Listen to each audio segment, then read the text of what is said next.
Selamat datang di babak baru sejarah balap motor dunia, di mana aspal Chang International Circuit, Thailand, menjadi saksi bisu lahirnya ancaman nyata dari Asia Tenggara. Kita tidak sedang membicarakan kemenangan yang mudah, melainkan sebuah peperangan mental yang membuat pembalap sekaliber Valentin Perron harus mengakui betapa tipisnya batas antara keberanian dan kegilaan. Veda Ega Pratama, pemuda berusia 17 tahun asal Indonesia, baru saja mengirimkan gelombang kejut yang merayap hingga ke garasi-garasi tim pabrikan besar di Eropa. Finish di posisi kelima mungkin hanya sebuah angka di papan skor bagi orang awam. Namun bagi para pengamat teknis dan penghuni padok, ini adalah deklarasi perang. Veda tidak hanya membalap, dia sedang menginvasi zona nyaman para pembalap kelas dunia yang selama ini mendominasi grid Moto3. Narasi ini akan membawa Anda masuk jauh ke dalam pusat badai, di mana setiap milidetik di tikungan terakhir Buriram menentukan apakah Anda akan pulang sebagai pahlawan atau berakhir di tumpukan kerikil gravel. Kita melihat sebuah evolusi mekanis dan mental yang jarang terjadi dalam satu musim balap, di mana seorang debutan mampu memaksa tim Red Bull KTM Tech3 untuk mengerahkan segala kemampuan teknis mereka hanya untuk mempertahankan satu posisi podium yang terancam hilang. Valentin Perron, pembalap asal Argentina yang dikenal dengan gaya balapnya yang dingin dan penuh perhitungan, mendadak berubah menjadi sangat emosional saat diwawancarai oleh media internasional, Speedweek. Ada nada ketegangan yang masih tersisa di suaranya ketika dia menggambarkan bagaimana rasanya dikepung oleh agresivitas Veda Ega Pratama. Perron mengungkapkan bahwa pertarungan memperebutkan podium terakhir di Thailand bukan sekadar soal adu cepat mesin, melainkan soal siapa yang paling mampu menjaga kewarasan di tengah kekacauan manuver. Perron secara gamblang menyebut bahwa Veda, bersama dengan Alvaro Carpe dan Adrian Fernandez, menciptakan sebuah atmosfer balap yang sangat mencekam dan tidak memberikan ruang sedikitpun untuk kesalahan sekecil apapun.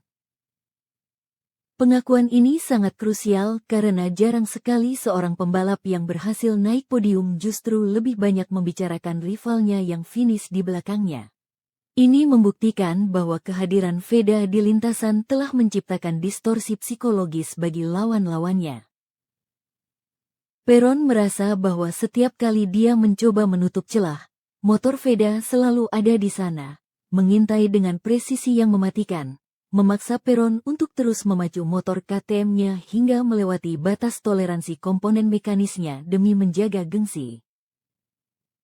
Mari kita bedah secara mendalam momen yang membuat jantung jutaan pendukung Indonesia hampir berhenti berdetak, tikungan terakhir di lap penutup GP Thailand.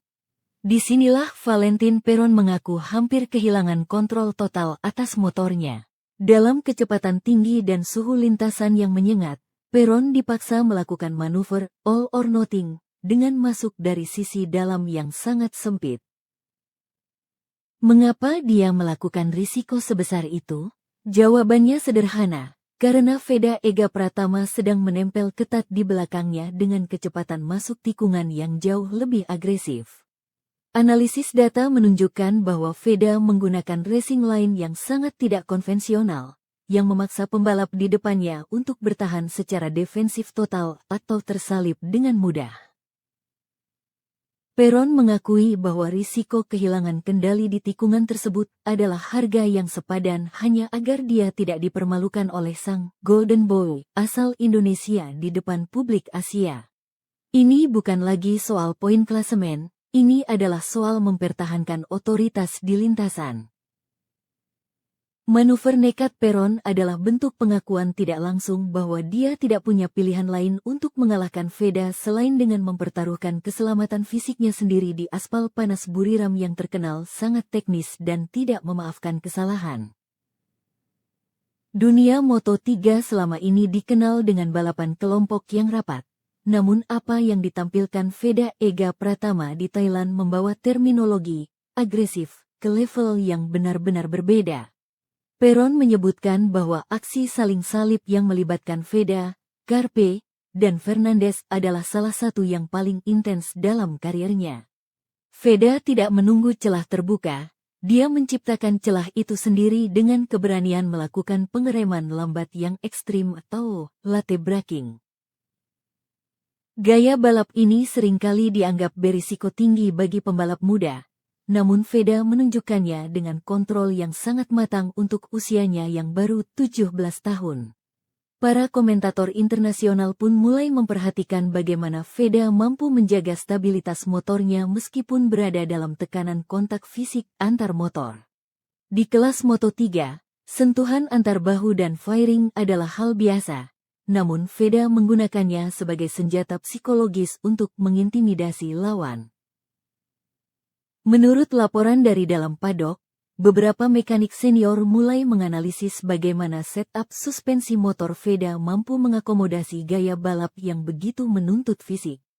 Ini adalah sinyal bahwa Veda bukan hanya pembalap yang cepat, tapi dia adalah pembalap yang cerdas secara taktis, mampu mengeksploitasi setiap inci aspal untuk menekan mental lawan hingga mencapai titik didih.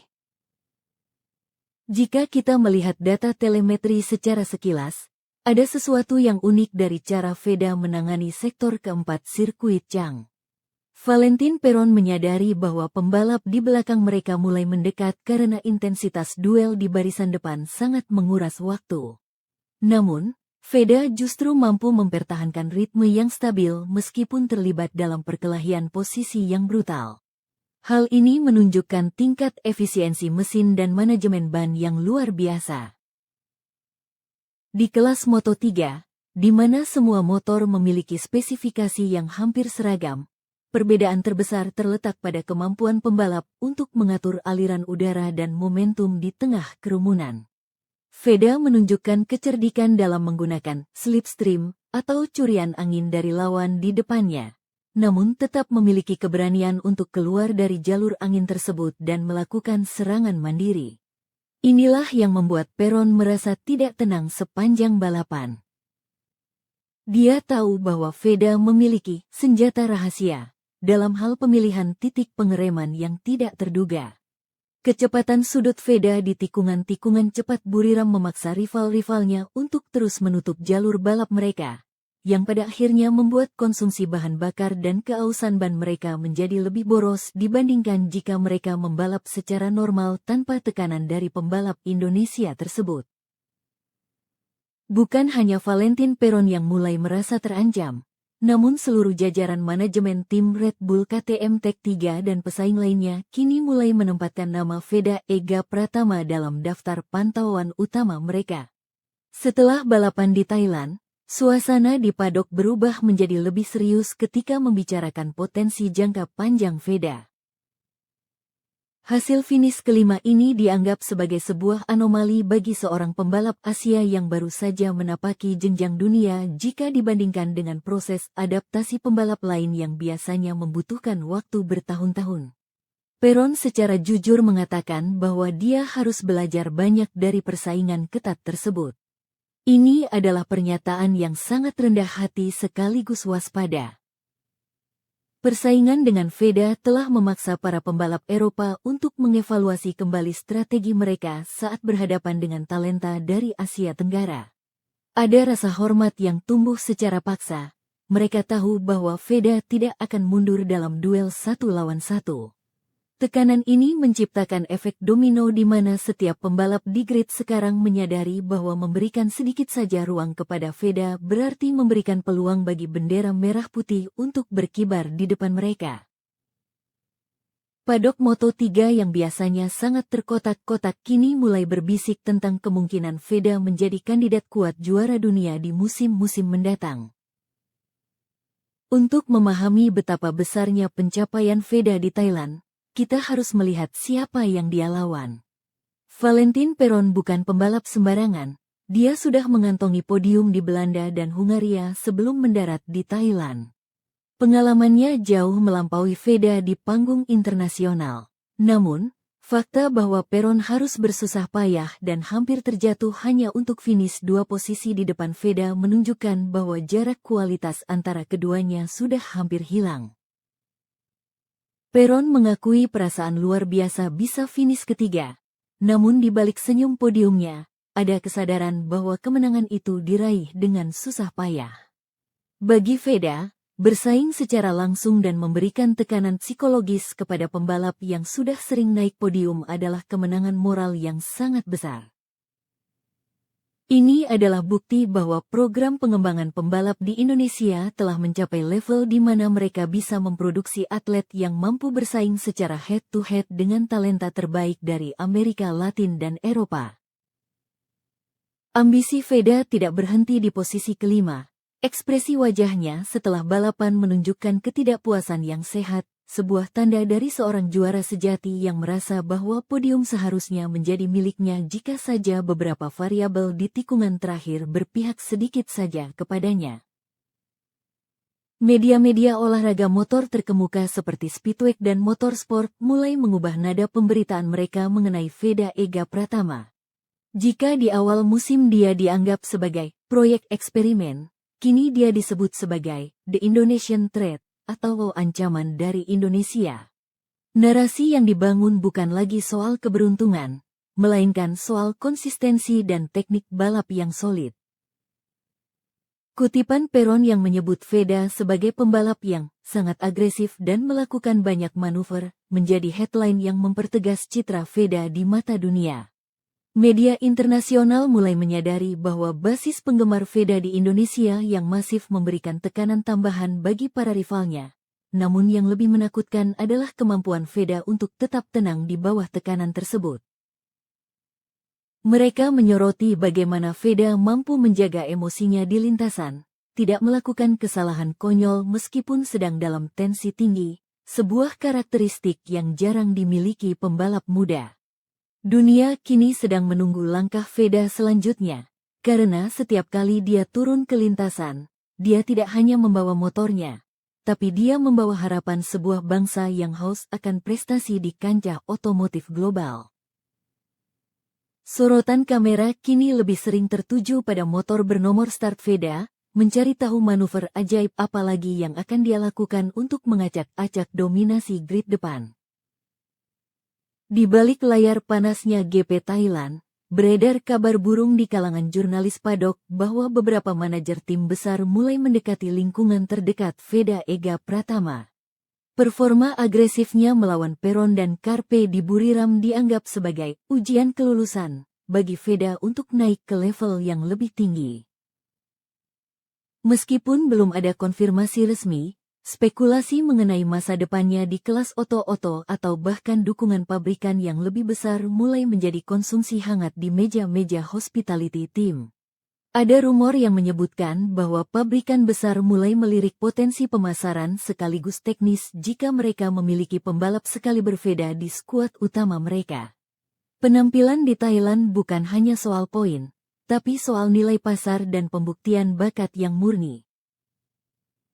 Peron sendiri secara tidak langsung membantu meningkatkan nilai jual Veda dengan memberikan testimoni betapa sulitnya mengalahkan pembalap Indonesia tersebut. Di dunia balap yang penuh dengan politik dan uang sponsor, bakat murni seperti yang ditunjukkan Veda adalah komoditas langka. Ketegangan di paddock bukan lagi soal siapa yang tercepat di sesi kualifikasi, tapi siapa yang mampu mengamankan tanda tangan talenta paling menjanjikan dari Asia ini sebelum nilainya meroket lebih tinggi setelah meraih podium pertamanya yang diprediksi akan segera terjadi. Pertempuran di Thailand telah berakhir, namun gema dari duel antara Valentin Peron dan Veda Ega Pratama akan terus terdengar hingga seri-seri berikutnya. Veda telah membuktikan bahwa dia bukan sekadar pengisi slot di grid Moto3, melainkan ancaman nyata yang mampu membuat pembalap podium merasa terancam dan melakukan kesalahan. Posisi kelima adalah fondasi yang sangat kuat, sebuah peringatan bagi seluruh pesaing bahwa pembalap Indonesia telah tiba di panggung dunia dengan taring yang tajam. Sejarah mencatat bahwa banyak legenda balap memulai karir mereka dengan finish tipis di luar podium sebelum akhirnya mendominasi secara total. Pertanyaannya sekarang bukan lagi apakah Veda bisa naik podium, melainkan kapan dia akan berdiri di tangga tertinggi dan mendengarkan lagu Indonesia Raya berkumandang di sirkuit-sirkuit Eropa. Seperti yang dikatakan Peron, mereka semua belajar banyak dari balapan ini, dan pelajaran terpenting bagi mereka adalah jangan pernah meremehkan Veda Ega Pratama jika tidak ingin kehilangan posisi di tikungan terakhir. Ini adalah awal dari era baru, sebuah era di mana talenta Asia tidak lagi hanya menjadi penonton, tapi menjadi pengatur ritme di lintasan balap paling bergengsi di dunia. Bersiaplah, karena kejutan yang sesungguhnya mungkin baru saja akan dimulai di balapan berikutnya.